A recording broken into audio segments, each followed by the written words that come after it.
xibaar yu wér te wóor ca tàng-tàng ba abonnez-vous pour ngeen di mën di jot suñuy vidéo.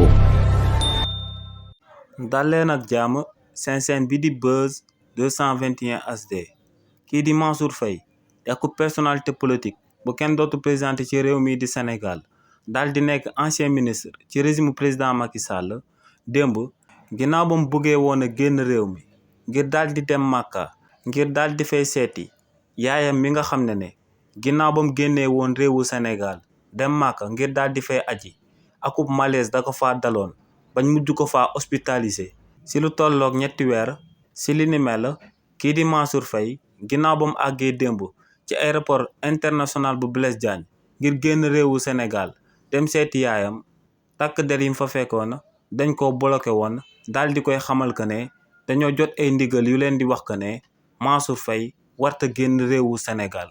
ginnaaw ba li ni mel amee nag kookee di Mansour Faye dafa mer bu futu waaye tamit daal dinay fësal yoon bu mu nama jaar ngir daal di xeex injustice bi nga xam ne dañ koo jël daal di koy teg ci ndoddam si li ni mel kii di Mansour Faye ne dina daal di ànd ak benn huissier daal di delluwaat ci aéroport international bu Blaise Diagne bu ko defee huissier boobee daal di amal akub constat jëmale ko si naka lañ ko teree mu génn ci réewu Sénégal te amul benn décision de justice buñ daal di teg ci ndoddam